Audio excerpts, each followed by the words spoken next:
A veces hay citas a ciegas que no son lo que esperabas. Pero con las letras no podés equivocarte. Ahora, Cita de Letras. Encontrate con las palabras justas. En Citas de Radio. Bueno, ya estamos en línea con Ignacio Irulegui en su cita de letras de la semana. ¿Cómo estás, Ignacio? ¿Cómo te va? Hola, buenas tardes. ¿Qué tal? ¿Cómo les va? Bien, ¿y vos? Muy bien, muy bien. Bueno, ¿a qué autor nos traes hoy a esta cita de letras? Bueno, hoy, aprovechando que el 14 de septiembre se cumplió un nuevo aniversario de su muerte, vamos a hablar un poco de Dante Alighieri, famosísimo poeta italiano, que, como decíamos, bueno, se nos pasó la fecha justamente porque en el miércoles 14 justo no hubo cita, no hubo encuentro en vivo, por lo menos. Sí. Y justamente es un nuevo aniversario luctuoso, ¿no? De Dante, que murió en Rávena, ciudad italiana, el 14 de septiembre de 1321. Que Dante es autor de la famosísima obra La Divina Comedia, que, bueno, es considerada la obra maestra de la literatura italiana y, más allá de eso, también una de las grandes cumbres de la literatura universal. Ignacio, ¿podríamos decir que es una obra difícil de leer o como aquella columna que tuvimos hace un tiempo, o es una obra amigable?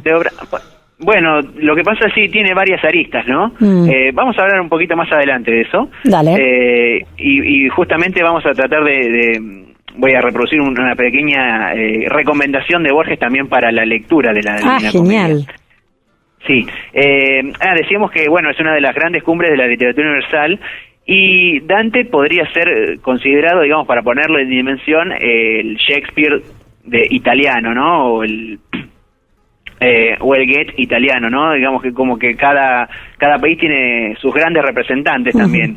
Italia es la tierra de Dante Alighieri, como Inglaterra es la de Shakespeare, o Cervantes, o España es la de Cervantes, ¿cierto? Además de poeta, nosotros lo conocemos como poeta Dante, pero tuvo una muy activa vida política, y participó de manera activa en los conflictos políticos de su tiempo, en la disputa, ¿no?, que había entre güelfos y gibelinos, que eran dos grandes partidos políticos de aquel tiempo.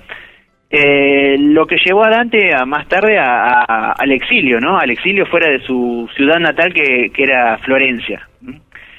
Florencia era la tierra de nacimiento de Dante y una ciudad muy querida por él.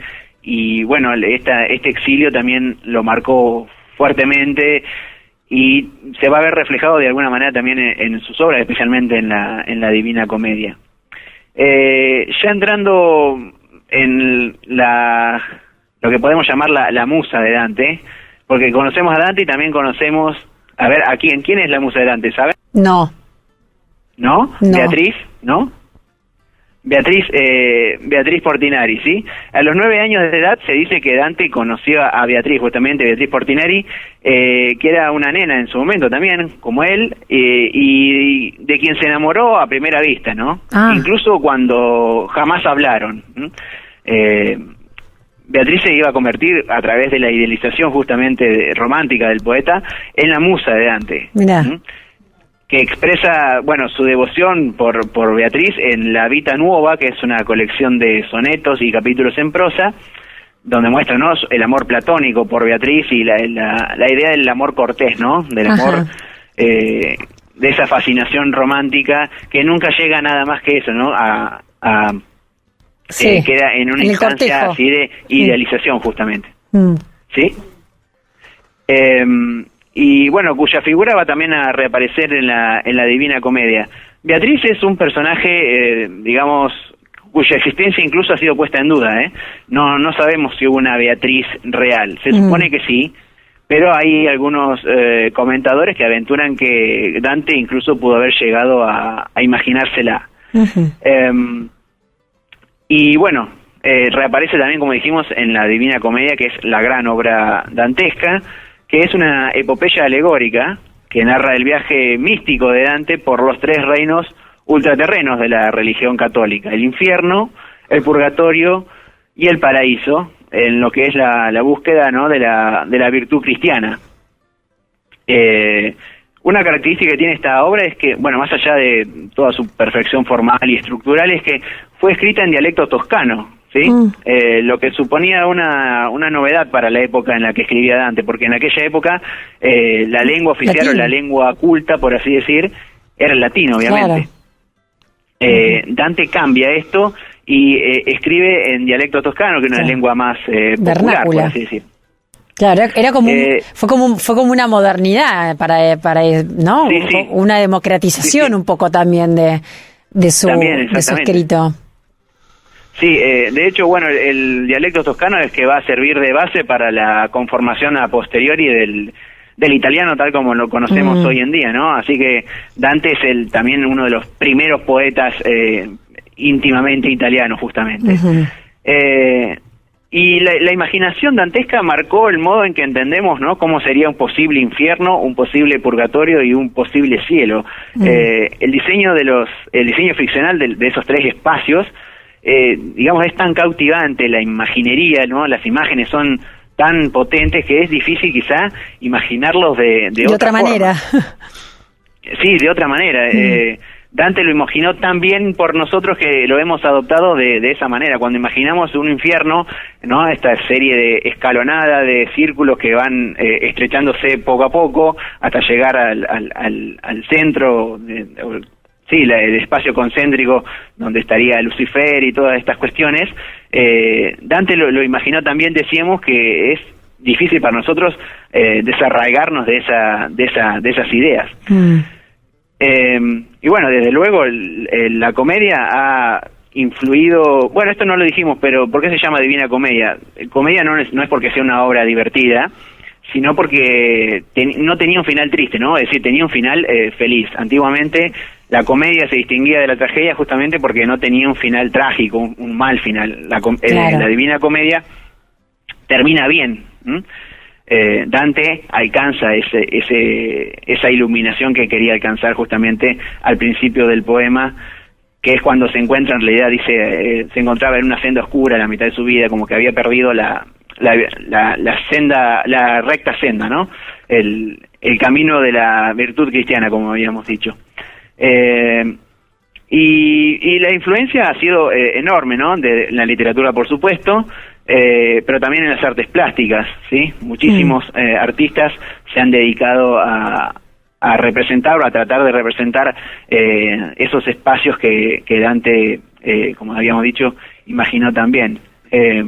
Por ejemplo, Gustave Doré, el ilustrador francés que ilustró un montón de obras literarias, también tiene las representaciones del poema dantesco. Y la influencia llega incluso hasta nuestros días porque, por ejemplo, se hizo una adaptación a un videojuego. ¿En serio? Sí, que se llama justamente Dante's Inferno, en inglés, el infierno de Dante. Es una reimaginación, ¿no?, muy libre, digamos, de lo que es la Divina Comedia. Imagina a Dante no como un poeta, sino como un guerrero que va en busca de su amada que ha sido secuestrada, ¿no?, por el rey de las tinieblas, por Lucifer, que creo que es para la consola Xbox, si mal no recuerdo. Pero bueno, hasta esas instancias llega el poder de Dante, por así decirlo. Claro.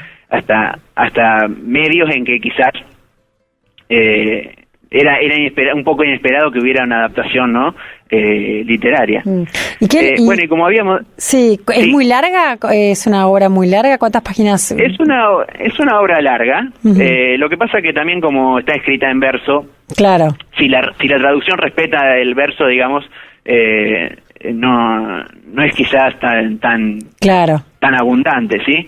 Depende de la edición, pero bueno, serán entre 300 páginas, 350, no, está bien. Por ahí. Sí, no es una obra inabordable, por así decir. Y bueno, con respecto a lo que vos habías mencionado al principio de la columna, sobre si es una obra difícil, implica ciertas dificultades en cuanto a las referencias, ¿cierto? Porque Dante, que era un ilustrado, incluye muchas referencias no solo mitológicas, religiosas y etcétera, sino también al contexto histórico en el que él mismo vivía, ¿sí? Porque pone, por ejemplo, en el infierno a muchas figuras de la literatura. ¿En serio? Sí. O sea que se ganó algunos enemigos también. Sí, y sobre todo figuras políticas de su tiempo, ¿sí? Mirá vos. Que por ahí están transfiguradas de algún modo u otro, pero quizás los estudiosos no las reconocen. Más allá de eso, por eso habíamos dicho que una recomendación, para ir cerrando ya la columna, una recomendación de Borges, Borges era realmente un fanático de la obra. Siempre siempre que podía mencionaba algunas cuestiones y dedicó algunos ensayos y conferencias a la Divina Comedia.